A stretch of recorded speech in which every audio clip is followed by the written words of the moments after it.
responsables. El Colegio de Ingenieros de Venezuela y el Fondo de Previsión Social del Colegio de Ingenieros de Venezuela presentan. A partir de este momento, todas las voces se unen en una sola señal.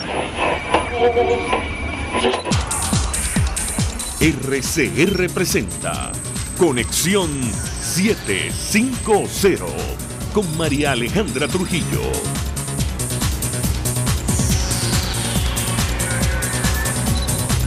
Bienvenidos amigos de Conexión 750, todo el equipo que trabaja para ustedes a partir de esta hora los saluda, variada y abundante información que compartir y analizar como es costumbre la tarde de hoy. Dedicamos el programa a hablar acerca de la crisis humanitaria en nuestro país, sobre todo lo que tiene que ver con el acceso a alimentos. Nos acompaña para ello nuestra invitada Susana Rafali. Ella es especialista en seguridad alimentaria, en riesgo de desastres, trabaja directamente con organizaciones como Cáritas en nuestro país y recientemente fue reconocida con el Premio Franco-Alemán de Derechos Humanos y Estado de Derecho 2018. 1.000.000 de gracias por atendernos. Muy buenas tardes. Hola, buenas tardes. Gracias a ustedes.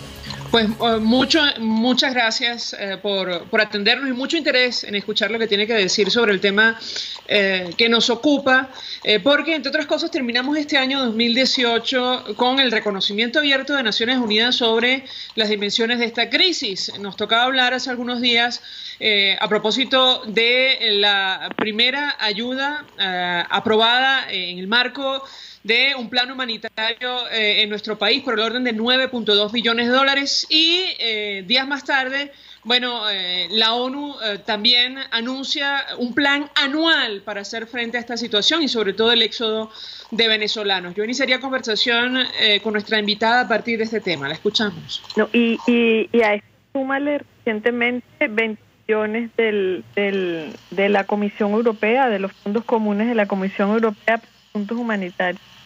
Pues le pediría una primera valoración acerca de este tema porque independientemente de que organizaciones como la Unión Europea y Naciones Unidas reconocen, el alcance de esta crisis, a estas alturas todavía el Ejecutivo Nacional lo niega. La escuchamos.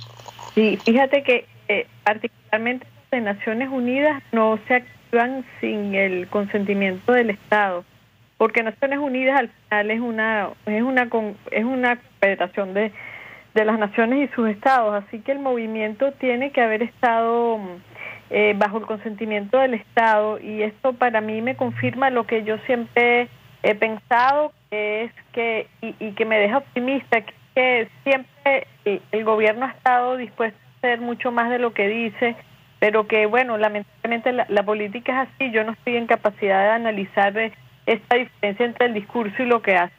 Lo cierto es que en términos de la protección que estos fondos humanitarios ofrecen para la población más vulnerable, estamos en una situación privilegiada. Yo les puedo decir, trabajando en esto desde hace casi 20 años, que estos tres fondos es lo mejor que podemos estar en términos de la apertura de los mecanismos de cooperación humanitaria internacionales, que se manejan en el sistema humanitario internacional. Mejor que esto no vamos a... Entonces, mis votos son porque esta ayuda se utilice de la mejor forma, incluso no solamente para salvar vidas y atender los daños más inminentes, sino para fortalecer las organizaciones de la sociedad civil que van a participar en su implementación, porque esto será lo que quede cuando esta ayuda termine.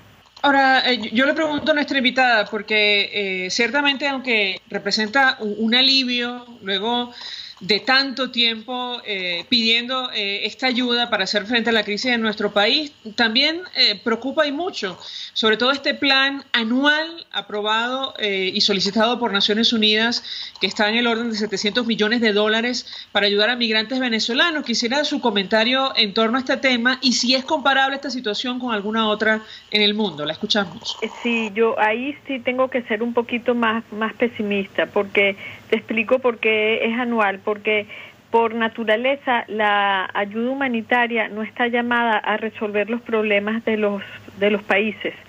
La ayuda humanitaria no resuelve las causas que originan las necesidades humanitarias inminentes de una población que las llevan hasta tales situaciones de sufrimiento y muerte.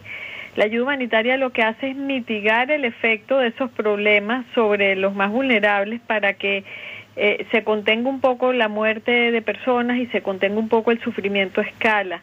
Pero si en el tiempo que van allá a durar estos mecanismos, que mi experiencia en emergencias de este tipo, estos fondos tan a gran escala tipo socorro a una nación, no se suelen extender por más de 2 o 3 años, si en ese tiempo el Estado no rectifica el modelo de país, que es lo que está verdaderamente causando las necesidades alimentarias en mi caso, y las necesidades sanitarias, vamos a caer nuevamente al final de este periodo, aunque lo digan multianual, eso no se sostiene por más de 2 o 3 años, vamos a quedar al final de este periodo entonces con las mismas necesidades humanitarias vigentes y sin ya ningún cartucho que quemar en términos de ayuda. Eso es lo que preocupa, María Alejandra, eso es verdaderamente lo que preocupa, porque no vemos que haya intención de rectificar en estos días lo que podía ser el balance de un plan de rectificación económica y de prosperidad, como lo llaman, lo que condujo fue a tomar medidas que van a profundizar más aún la crisis de acceso de alimentos al país.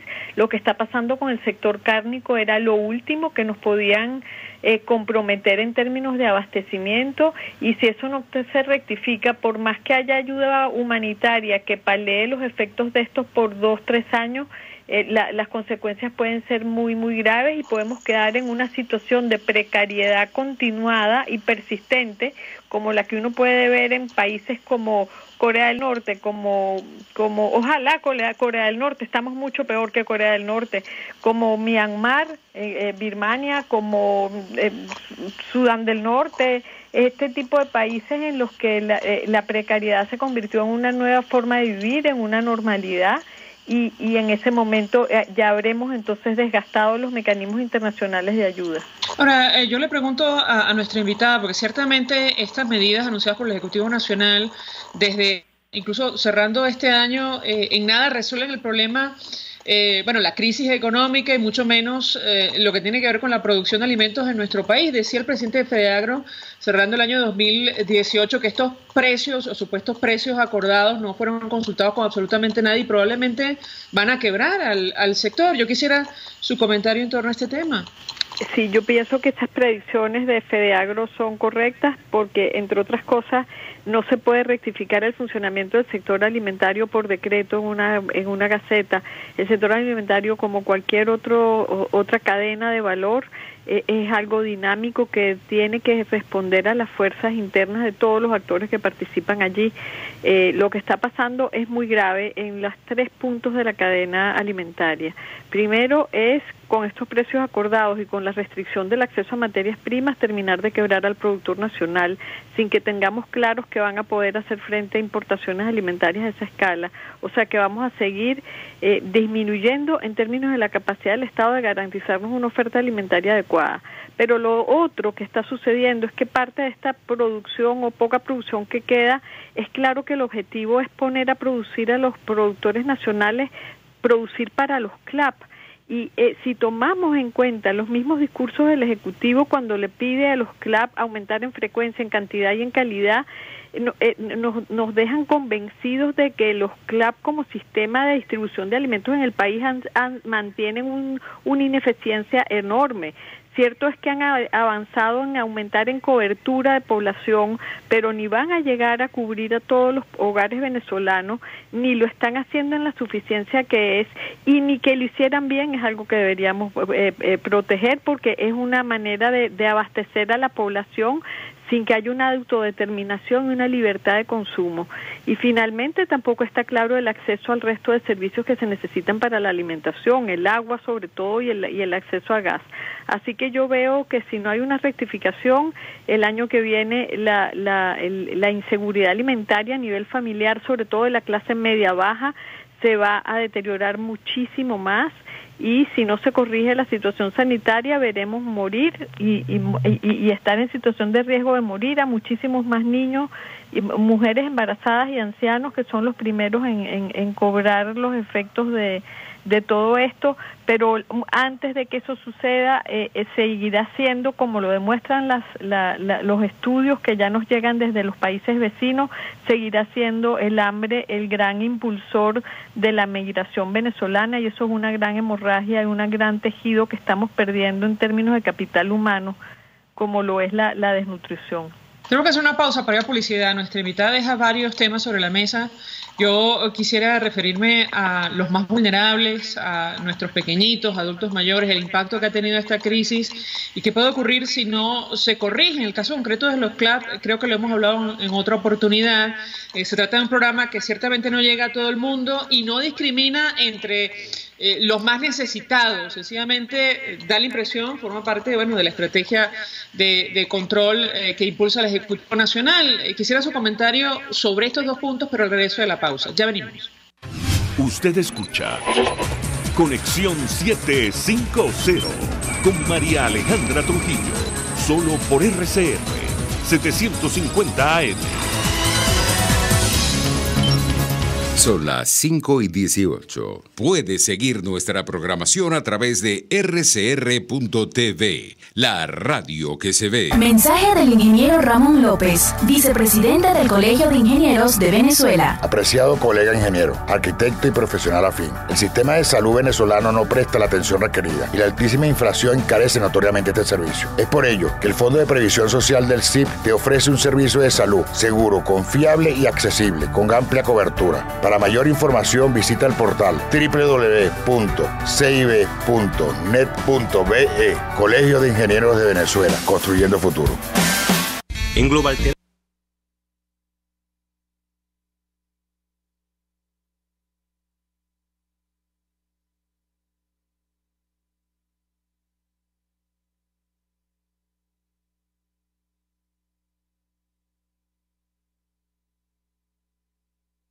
Mensaje del ingeniero José Peraza, tesorero del FONPRES CIB. Estimado colega ingeniero, arquitecto y profesional afín, el Colegio de Ingenieros de Venezuela y el Fondo de Previsión Social, preocupado por la salud de tu familia, ha diseñado un sistema de salud integral que coloca a tu disposición y que contiene asistencia primaria de salud, ambulancia, hospitalización, cirugía, oftalmología, dermatología, fisioterapia, psicología, odontología, farmacia y funerario. Para mayor información, visítanos a nuestros portales cib.net.be, fonprescib.net.be, Colegio de Ingenieros de Venezuela, construyendo futuro.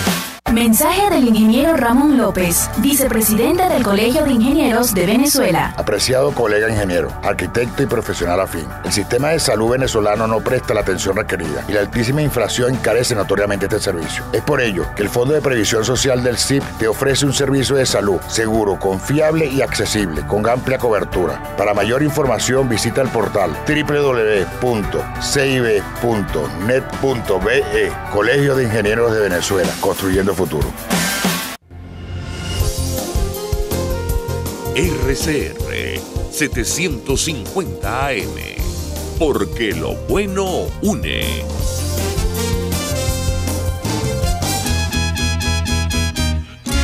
Una ventana para las propuestas y denuncias de las comunidades populares de Venezuela. Evelyn Martínez y la Red de Ciudadanos llegan debatiendo problemas y promoviendo soluciones. Es el Radar de los Barrios. Por la autonomía de los movimientos sociales que no pueden ser complementos de partidos o gobiernos. El Radar de los Barrios. De lunes a viernes, a partir de las 10 de la mañana. Por RCR 750 AM. RCR 750 AM, porque lo bueno une. Atención, atención, atención, mucha atención. Les saluda Jesús Oropesa Egaña en esta oportunidad para requerir con urgencia para el paciente José Alonso, hermano de nuestro compañero el auténtico Héctor Alonso, el siguiente medicamento. Bicarbonato de sodio, solución inyectable de 1 a 5%. Repito, bicarbonato de sodio, solución inyectable de 1 a 5%. Favor comunicarse con Héctor Alonso por el 0414-246-4657 o conmigo al 0414-380-6884. Muchísimas gracias. El poder de la comunicación en tus manos. Conexión 750 con María Alejandra Trujillo, solo por RCR 750 AM. Continuamos, amigos, en Conexión 750. Conversamos con Susana Rafali. Ella es especialista en seguridad alimentaria, riesgo de desastres. Colabora con varias organizaciones de nuestro país, incluyendo Cáritas en Venezuela. Yo dejaba una inquietud en torno a los más vulnerables, el impacto que ha tenido esta crisis y que puede tener, en el caso concreto de los niños, de los adultos mayores, y por otra parte, bueno, efectivamente las ineficiencias y irregularidades en el caso concreto de estas cajas CLAP que no suelen llegar a quienes más las necesitan. ¿Qué puede comentarnos? Sí, está claro desde el principio que el programa, o sea, que la distribución de alimentos, porque dejó de ser un programa, la distribución de alimentos a través de los CLAP nunca ha estado sujeta a criterios de vulnerabilidad nutricional ni biológica. Al parecer están identificando a las personas más desnutridas para entonces asignarle 2 bolsas más. Pero esto, lo que estamos viendo en algunas jornadas que yo he estado últimamente, yo he tenido en presencia mía personas que dicen no voy a engordar porque si me mantengo flaca me tocan 2 bolsas. Eso lo que se crea al final es un mecanismo muy perverso que no tenemos claridad de cómo se está asignando y que no llega a ser, como te dije, una política pública que regularice y que promueva un buen funcionamiento del sector alimentario. ¿Qué se necesitaría ahí? Se necesitaría primero facilitar el acceso a materia prima para el sector productivo y se necesitaría que levanten los controles de precios para que los productores puedan trabajar en una forma más sana y que podamos tener también un libre acceso al alimento. Los CLAP no están funcionando para las personas más vulnerables, tampoco se ha generado un CLAP institucional para casas de abrigo, para ancianato. La situación alimentaria de la población en situación de dependencia en cárceles y hospitales es precaria. Es lamentable lo que está pasando en esos lugares. Entonces, no llega a ser verdaderamente el CLAP un programa de protección social al más vulnerable, sino como ellos mismos lo han aceptado, como el mismo gobierno lo ha aceptado con el correr de los meses, los CLAP eran, antes que nada, la célula organizativa política del Estado comunal. Y lo que lamentamos es que hayan tomado lo alimentario como eje de todo esto, porque esto implica daños sobre el bienestar humano y cuesta vidas. Pero es que además entiendo los alimentos que se distribuyen en el marco de este sistema o de estas cajas para nada cumplen con requerimientos básicos de alimentación, ¿correcto? Sí, eso sería casi que la tercera y la cuarta debilidad. La primera debilidad de los CLAP es que se llevan por medio el derecho a la alimentación en libertad de esta nación, de que las personas puedan comer con lo que resulta de su trabajo y elegir libremente lo que comen. La segunda aberración de los CLAP es que están dispuestos como un mecanismo de organización política y no como un programa de protección social alimentario. La tercera es la que mencionas, que en su contenido deja mucho que desear. Con lo primero que los CLAP incumplen es con la campaña del Instituto Nacional de Nutrición, que es Come Sano, Come Soberano. Ahora están viniendo con alimentos de Turquía, porque los de México se los cerraron. Pero ¿qué es esto de alimentos soberanos viniendo de países tan lejanos y que no tienen que ver con nuestra cultura, pero además una caja con un contenido de calorías vacías enorme y de alimentos ultraprocesados que están siendo vetados en todas partes del mundo? Y la última debilidad es que ya todos lo sabemos, eso no lo estamos diciendo nosotros, eso lo están diciendo las autoridades de países que han encontrado en los distribuidores que está usando el Estado para llenar estas cajas una red de crimen organizado alrededor de la corrupción, de sobrefacturaciones, de elaboración de alimentos de baja calidad facturados como si fueran de primera, de alimentos vencidos y en mal estado. Aquí hay gente multada y detenida por esto y no hemos recibido ni siquiera una sola explicación del Estado venezolano sobre esto. Entonces, lamentamos que verdaderamente se haya centrado la alimentación del país a través de un mecanismo tan mal pensado, tan perverso y que ha significado tantas violaciones juntas al derecho a la alimentación y a la seguridad alimentaria de nosotros los venezolanos. Ahora, a propósito de lo que decía nuestra invitada antes de cerrar el corte, y esto lo decimos a título personal, bueno, nos negamos a pensar que Venezuela está condenada a vivir de esta manera y que no se puede hacer absolutamente nada, más allá de, bueno, la actitud que ha asumido el Estado de regularizar esta situación. Y lo saco a colación por un tema que mencionaba, y es que, bueno, nuestros pequeñitos, adultos mayores, probablemente si esta situación continúa, bueno, algunos, los más débiles, van a perder la vida. Yo quisiera su comentario acerca de lo que se puede hacer.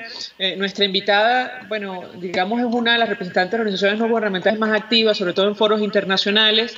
Pero esto que menciona, que es difícil de probar, pero que menciona de, bueno, someter a la población a la privación intencional de alimentos y también medicina, bueno, raya en delito de lesa humanidad. ¿Se puede hacer algo para denunciar esto? Es decir, para no permitir que nuestro país quede en una situación como naciones que mencionaba inicialmente. La escuchamos. Sí, lo hemos hecho ya, y si es posible lo trataremos de seguir haciendo, de denunciar esto en mecanismos internacionales. Entendemos que el gobierno está abierto finalmente a recibir visitas de evaluación de los mecanismos de Naciones Unidas en términos de derechos humanos. Ojalá recibiéramos la visita, al menos con carácter académico, de la relatora del derecho a la alimentación, o en su defecto de países con los mismos modelos ideológicos que hay en Venezuela y que tienen unos resultados extraordinarios. Se está comenzando a hablar del milagro nutricional de Bolivia. Y fíjense que es el mismo modelo del socialismo del siglo XXI, pero la gran diferencia es que en Bolivia no se tocó ni se controló la alimentación, el sistema alimentario de esta forma. Entonces nosotros hemos hecho estas observaciones, no solamente a lo interno, ante varias instancias de mecanismos de derechos humanos a nivel nacional y de instituciones donde jurídicamente eso se procesa, sino lo hemos hecho por fuera, y esperamos que en algún momento, ojalá, el Instituto Nacional de Nutrición tomara mayor liderazgo para mencionar, porque ellos tienen las cifras de los niños desnutridos y de la desnutrición que todo esto está costando. Entonces, esto no puede ser que el final de esta restricción alimentaria sea que sigan muriendo niños, o que las familias, antes de que esto suceda, decidan seguirse destruyendo para ir a paliar esto en el exterior mandando remesas. Esto hay que seguirlo denunciando. Es quizás el daño más grande, porque en el de salud uno diría, bueno, no es que la están controlando, es que se quedaron sin dinero para asumir los costos, sobre todo de las enfermedades de alto mantenimiento. Pero en el caso de lo alimentario es obvio que las restricciones que tenemos son por razones de control social y político, que lamentamos que sigan insistiendo en que esto sea así y que esto le esté costando la vida a tanta gente. Si hubiera un cambio, ¿qué tendríamos que hacer? ¿Por dónde empezar para hacer frente a las dimensiones de esta crisis? La escuchamos.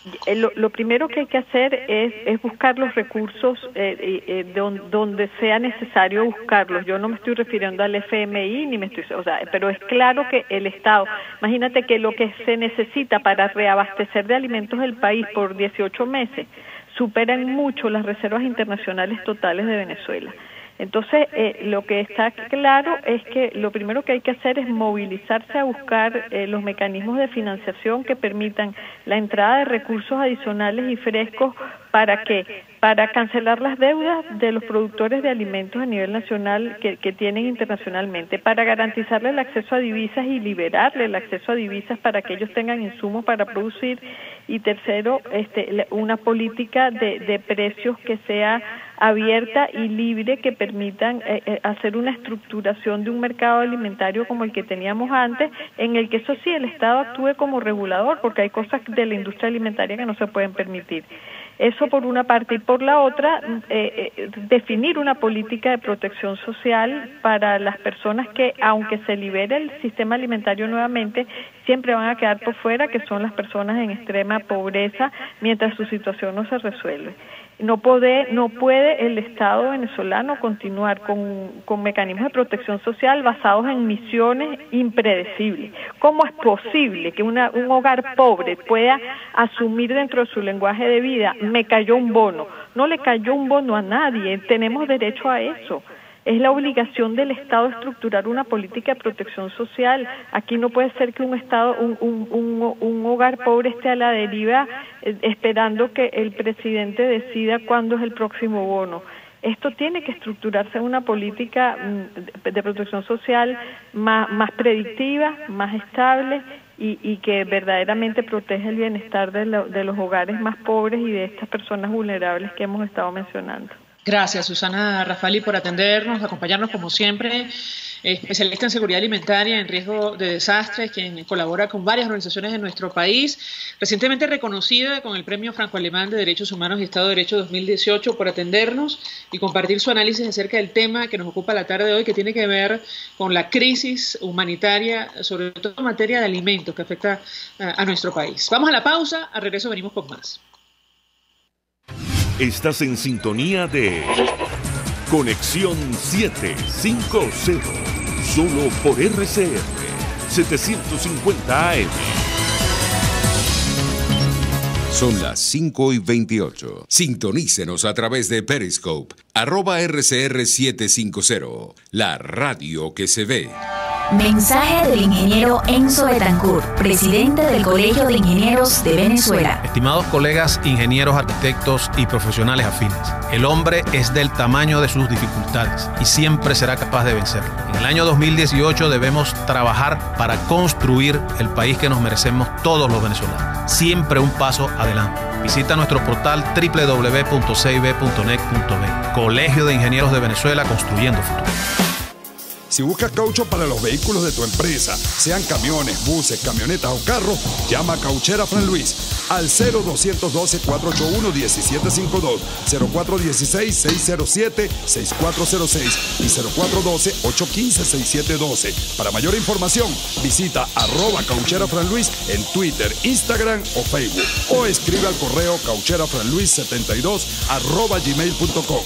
Cauchera Fran Luis, tu mejor opción.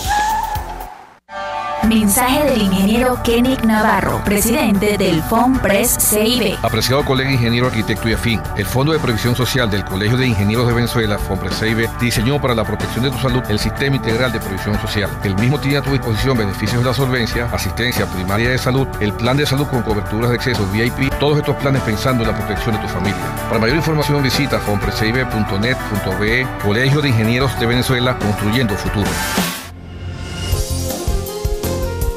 RCR 750 AM, porque lo bueno une. Este programa es presentado por Puig es María. María es de Puig. La Academia de Ciencias Físicas, Matemáticas y Naturales presenta El progreso tiene su ciencia. Hoy presentamos Raúl Padrón y sus tarántulas. En uno de los laboratorios del Instituto Venezolano de Investigaciones Científicas, el investigador Raúl Padrón mantiene decenas de tarántulas para dilucidar el origen de algunas cardiopatías. Padrón ha demostrado que los músculos de las tarántulas tienen una similitud asombrosa con los músculos de nuestro corazón, por lo que pueden ser utilizados como modelo para entender cómo funcionan y por qué fallan. Los músculos están formados por dos proteínas, la miosina y la actina, que al interactuar son capaces de contraer y relajar las fibras musculares. Gracias a imágenes logradas por microscopía electrónica de los músculos de las patas de las tarántulas, Padrón y sus colaboradores descifraron los detalles estructurales sobre cómo estas proteínas se acoplan e interactúan durante la contracción y la relajación del músculo. Estas estructuras no son exclusivas de los músculos de las tarántulas, sino que están presentes en todos los animales y todos los músculos. Los hallazgos de Padrón han sido claves para explicar, desde el punto de vista mecánico, el origen de algunas enfermedades cardíacas. La cardiomiopatía hipertrófica, por ejemplo, es una enfermedad que produce un aumento anormal del tamaño del corazón, que está asociada a mutaciones en ciertos genes. Padrón demostró que estas mutaciones producen cambios en la estructura de la miosina que alteran su función, evitando así que el corazón se relaje normalmente después de cada contracción.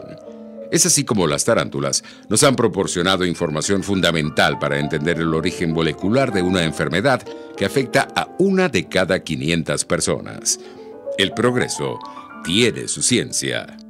La Academia de Ciencias Físicas, Matemáticas y Naturales presentó El progreso tiene su ciencia.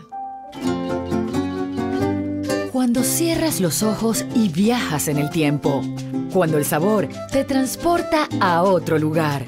Cuando el olor te hace recordar momentos únicos. Esa es María Puig, una galleta que es un pedacito de tu historia. María Puig, una galleta que endulza tu vida.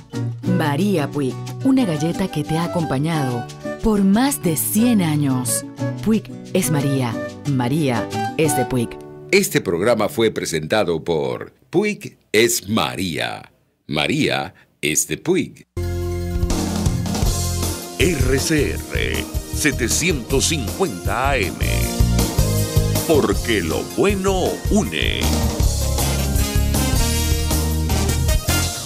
María Alejandra Trujillo te acompaña en Conexión 750. Solo por RCR 750 AM. Continuamos, amigos, en Conexión 750 hablando acerca de la crisis alimentaria en nuestro país, que ha provocado, entre otras cosas, que Naciones Unidas incluya a Venezuela por primera vez en su plan anual de ayuda humanitaria. Para conversar acerca de estos temas se suma a nuestra mesa de debate Rodrigo Agudo. Él es especialista en planificación y gerencia, tiene experiencia en el sector agroalimentario. Como siempre, gracias por atendernos. Buenas tardes. Buenas tardes, María Alejandra. Gusto de poder compartir contigo y con tus otros colaboradores. Pues mucho interés de conocer su opinión acerca del tema que nos ocupa. Iniciaría conversación a partir de esta situación inédita en un país como el nuestro, petrolero, miembro de la OPEP. Bueno, Naciones Unidas cerrando 2018 decide finalmente incluir a nuestra nación en la planificación anual para emergencias humanitarias. ¿Qué puede comentarnos? No, bueno, yo creo que ciertamente tú lo acabas de decir. Lo que estamos viviendo es inédito e inexplicable en términos de lo que puede significar la gestión de un gobierno que lo que debe buscar es el bienestar de la población. El resultado es muy sencillo, es un resultado donde una gestión de gobierno que más se dirigió en función de fortalecer un planteamiento y una visión política más que el bienestar de la población, terminó colapsando. Terminó colapsando porque al principio buscaron cambiar los sistemas de propiedad privada a propiedad colectiva basada en una falsa premisa de que el país, por ser un país petrolero, siempre iba a tener una renta petrolera que le pudiera permitir las importaciones para satisfacer la seguridad alimentaria. Bueno, pasó lo que estaba cantado y lo que pasó en todos los países que trataron de hacer esto en el siglo pasado. Cayeron los ingresos y se había destruido la producción nacional, habíamos perdido la soberanía alimentaria y generó la crisis de seguridad alimentaria que estamos viviendo. Eso es lo que estamos viviendo y las últimas medidas que estamos sintiendo, sobre todo esta intervención de los mataderos, etcétera, no es más que seguir repitiendo el mismo error. Y lamentablemente tenemos que decir que mientras no haya un cambio de política, mientras no haya un cambio de visión, el país siempre estará peor.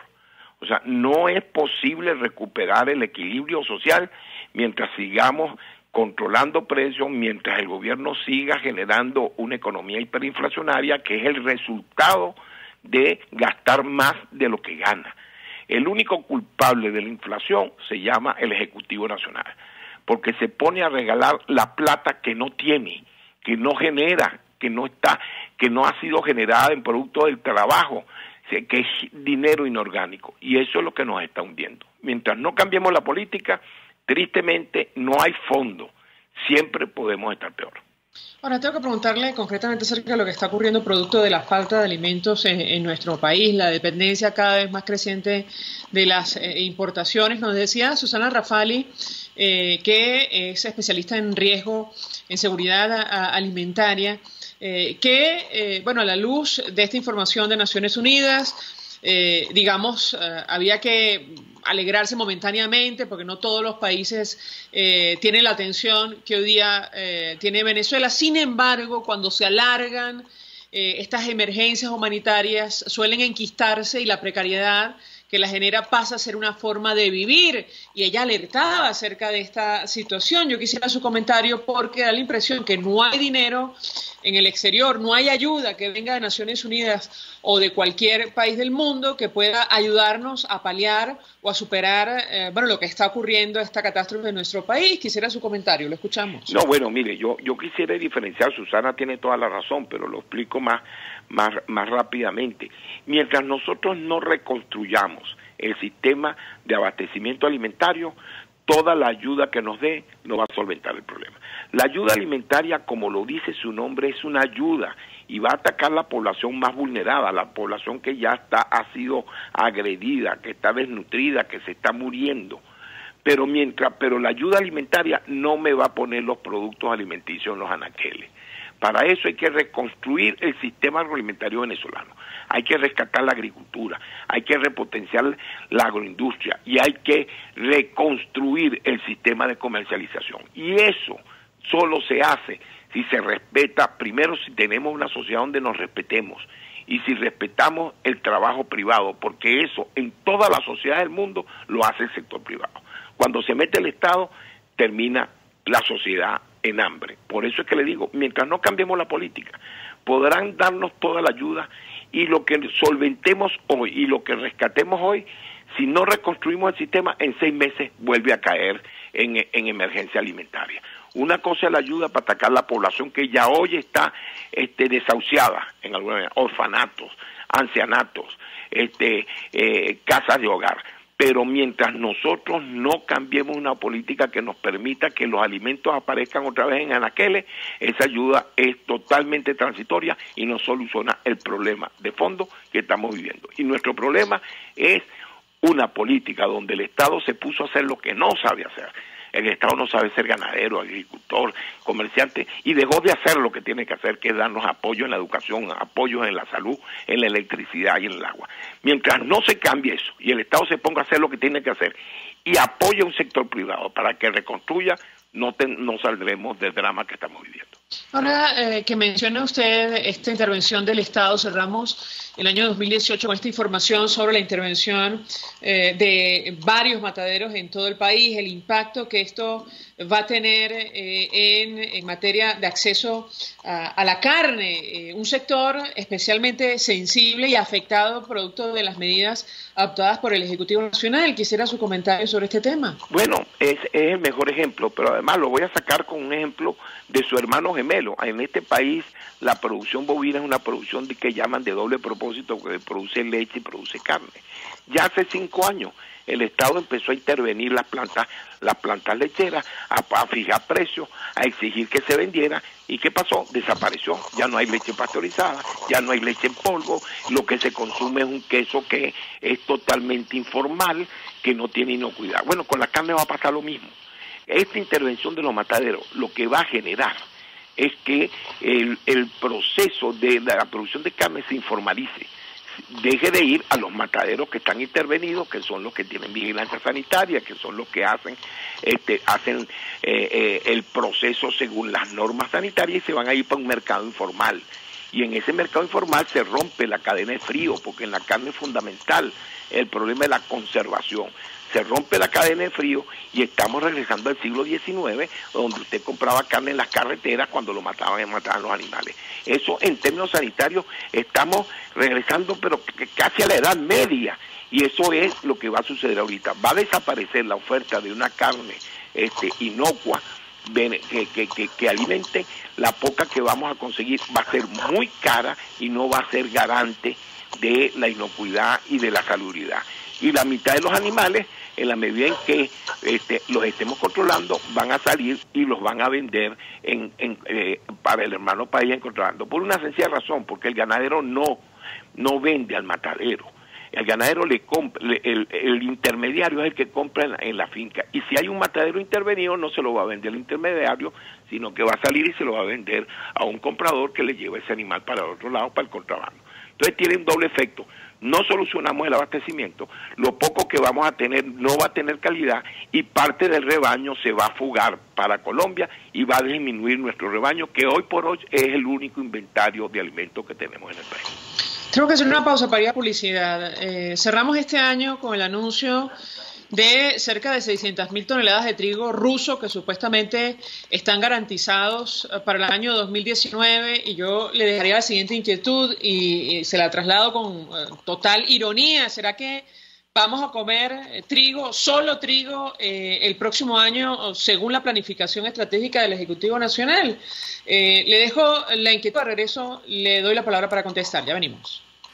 Escuchamos Conexión 750, solo por RCR 750 AM. Puedes seguirnos en nuestras redes sociales.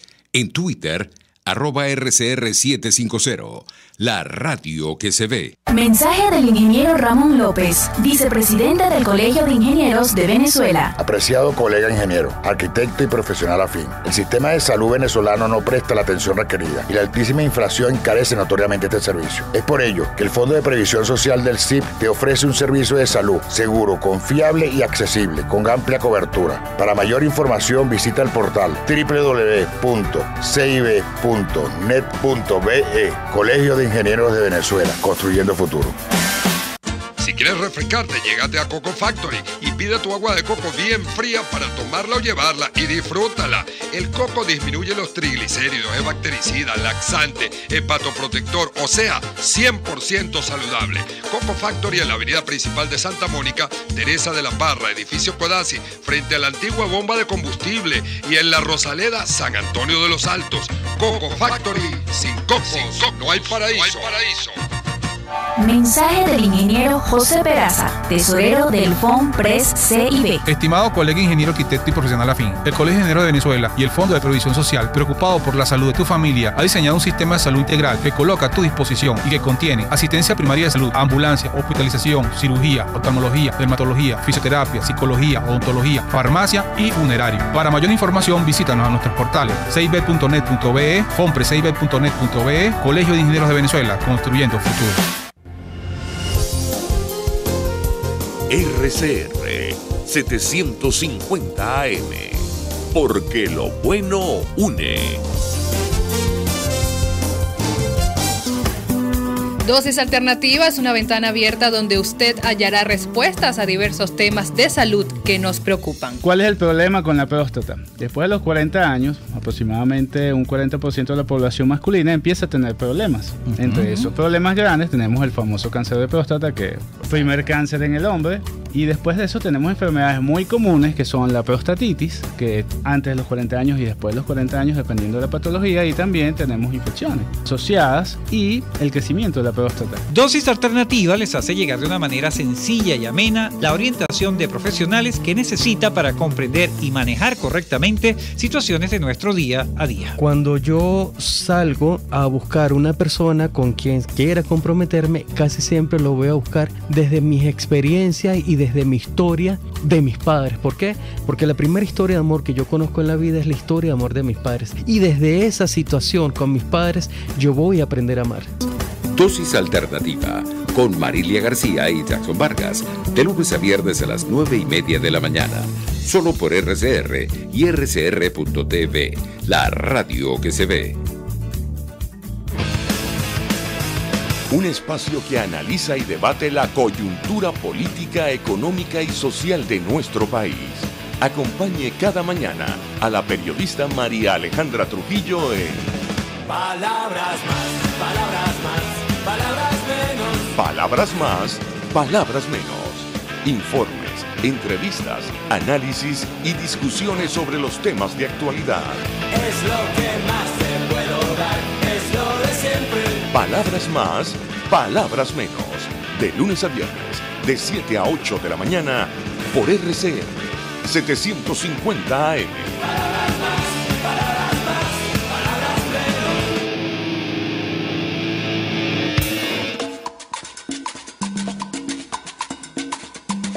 Fuerza que nos activa, fuerza que une a un país que quiere cambio. Mi nombre es Chuo Torrealba y estoy contigo desde las 5:30 de la mañana para que te enteres de todo lo que acontece dentro y fuera de un país en crisis, un país que quiere cambio y libertad. Unidad, la fuerza es la unión, de lunes a viernes desde las 5:30 de la mañana con Chuo Torrealba, solo por RCR, porque lo bueno une. Son las 5:48. El poder de la comunicación en tus manos. Conexión 750 con María Alejandra Trujillo. Solo por RCR 750 AM. Continuamos, amigos, en Conexión 750, hablando acerca de la crisis en materia de alimentos que afecta a nuestro país. Nos acompaña Rodrigo Agudo. Yo dejaba una inquietud antes de hacer la pausa para la publicidad y tiene que ver con este anuncio del Ejecutivo Nacional sobre estas 600.000 toneladas de trigo ruso que en teoría están garantizadas para el año que viene. Bueno, en el contexto de lo que estamos hablando, ¿cómo interpreta usted un anuncio de esta naturaleza? Lo escuchamos. Bueno, mire, yo lo interpreto como lo que venimos oyendo de hace más de 4 años, que el gobierno cada 6 meses dice que en 6 meses va a solventar y va a solucionar el problema. Bueno, mire, ya salimos a buscar el trigo en los rusos, cuando antes los teníamos en los argentinos o lo traíamos de Estados Unidos. 600.000 toneladas no abastecen más del 20-25% de lo que son las necesidades. Esos son meramente anuncios que lo que buscan es hacer buscan tratar de darle legitimidad a un ejecutivo, a un gobierno que cada día en términos internacionales pierde espacio, pierde capacidad de representatividad, pierde la posibilidad de poder solucionar los problemas internos. Eso no soluciona nada, y los rusos en alguna manera están del otro lado del mundo, ellos no nos van a venir a solventar aquí. Eso, cuidado si no es un anuncio que más responde a negocios particulares y que están por encima de lo que pueden ser las necesidades y las verdaderas negociaciones que se necesitan hacer para rescatar el país. Repito, mientras el gobierno no deje de hacer lo que no sabe hacer, el gobierno estaba importando eso para ellos, importar la materia prima, transformar la materia prima y venderla, tratando de, con ese sentido, seguir teniendo un control social para poderse mantener políticamente. Yo creo que llegó la hora de que el país entienda que aquí la solución pasa por un gran acuerdo nacional en la medida en que se empieza a trabajar con un solo objetivo, que es rescatar el bienestar social de la población, y dejemos de un lado lo que puede significar el mantenerse en el poder por mantenerse en el poder y buscar y trabajar un poco más en beneficio de toda la población venezolana.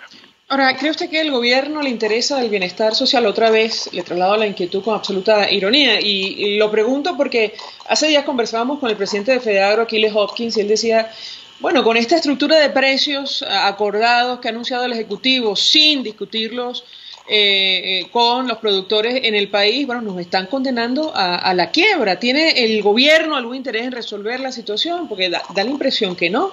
¿Qué opina usted? No, yo no sé. Yo estoy convencido que el gobierno no tiene la intención de resolver el problema.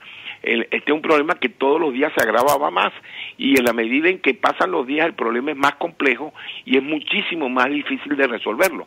Pero el problema es que para resolverlo el gobierno lo que tiene que es cambiar su orientación, donde está trabajando nada más para fortalecerse, para mantenerse fuerte en términos políticos, pero que la paradoja es que mientras más pasa hay más hambre, la población sufre más y pierden mucho más credibilidad. Por lo tanto, yo casi me atrevería a decir que tristemente nosotros estamos viviendo una crisis en el país donde el Ejecutivo tristemente lo que tiene es un cáncer terminal metastásico, y que lo que está es alargando la agonía de la población venezolana. Ahora, usted lleva bastante tiempo hablando acerca de una situación catastrófica, sobre todo en materia de alimentos. Yo no sé cómo definir lo que está ocurriendo hoy día, y tomando en cuenta, insisto, esta decisión inédita de Naciones Unidas de incluir por primera vez a Venezuela en sus planes anuales de ayuda humanitaria. Quisiera su comentario. Bueno, mire, tú muy bien lo has dicho, María Alejandra, nosotros venimos hablando, hace 4 años hablábamos que el problema era un problema de desabastecimiento, en el siguiente año hablamos que el problema ya era un problema de escasez, después hablamos que el problema era un problema de hambre, el año pasado hablamos que era un problema de desnutrición, hoy estamos hablando que estamos viviendo caos. Como vemos, cada año la situación es peor y cada día es peor. Hace 4 años nos dieron un premio, la FAO nos da un premio porque cumplíamos con los objetivos del milenio. Hoy las Naciones Unidas nos están decretando una emergencia humanitaria y con la necesidad. Eso es lo que refuerza lo que vengo diciendo. Cada año, mientras no se cambia la política, cada día el país está peor. Y llegará un momento que hoy, este año, el 2019, será el colapso total. Ahora, el problema es cómo vamos a rescatar un país si no nos entendemos. Y la necesidad es que debemos empezar a tener en cuenta que lo más importante es tratar de restablecer el equilibrio social, y para eso hay que cambiar la política. Yo pienso que ya el gobierno, lo único que le queda son 4 amigos en el mundo, Turquía, la China, etcétera. Ya en Latinoamérica no le quedan amigos, ya en alguna manera los países mismos que tenían la misma ideología le están dando la vuelta al gobierno. Yo creo que es hora que el gobierno empiece a entender que no tienen destino y que es necesario que el país empiece a trabajar por rescatar el bienestar de la sociedad. Brevemente, ¿por dónde tendríamos que empezar para recuperar el sector de producción de alimentos en nuestro país, si hubiera un cambio? Un gran acuerdo nacional entre un gobierno que entienda, como yo lo dije, que lo que tiene que es darle apoyo a un sector privado que empiece a trabajar por reconstruir el aparato productivo, con una academia que, rescatando la capacidad de apoyo y asesoramiento de las universidades, podamos rescatar la productividad, la sustentabilidad del proyecto. Si no conseguimos un acuerdo nacional, si no ponemos por encima de los intereses particulares el interés colectivo de rescatar el bienestar de la sociedad, el país seguirá hundiéndose en el caos, en el colapso, en la hambruna, y siempre vamos a estar peor. Ahí están los ejemplos de los países africanos, una cosa que hace 4 años nosotros ni siquiera nos imaginábamos, y hoy estamos viviendo realidades que para nosotros eran simples historietas de libros. Hoy lo estamos padeciendo en carne y hueso. Ahora, lo cierto es que hay ciertos rubros que pueden recuperarse con mayor facilidad, con mayor rapidez en el caso concreto de que ocurriera un cambio. ¿Es así? Es correcto, todo lo que significa la producción de cereales, que son los ciclos cortos, restableciendo la confianza, evidentemente que en forma inmediata pueden responder. En 3 o 4 años nosotros podemos recuperar todo lo que significan los ciclos medios, lo que son las musáceas, los frutales, etcétera. Y nosotros en 7 o 8 años podemos estar nuevamente tratando de garantizar un 70% de lo que necesita la población y generando excedentes para poder importar lo otro. Pero para eso lo que necesitamos es una estrategia común. Lo que necesitamos es un entendimiento. Lo que tenemos es que dejar el seguir la confrontación, el seguir señalando que el que no está de acuerdo conmigo es un enemigo y que hay que destruirlo, el buscar, el trabajar por el bienestar social y no por el interés personal o por el interés del bolsillo particular del ejecutivo, del funcionario público que está administrando la política pública. Gracias, Rodrigo Agudo, como siempre, por atendernos, acompañarnos. Él es especialista en planificación y gerencia, tiene experiencia en el sector agroalimentario, expresando opinión y análisis acerca del tema que desarrollamos la tarde de hoy. Nos despedimos y lo hacemos a nombre de Jaime Nestares en la Dirección General de la Estación, en la gerencia de producción Willy Charcaya, en la producción Selene Pérez y Oriana Urbina, en la edición y montaje ya Martínez Monasterios, quien tuvo el inmenso placer de acompañarles, María Alejandra. El Colegio de Ingenieros de Venezuela y el Fondo de Previsión Social del Colegio de Ingenieros de Venezuela presentaron. RCR presentó Conexión 750 con María Alejandra Trujillo, solo por RCR 750 AM.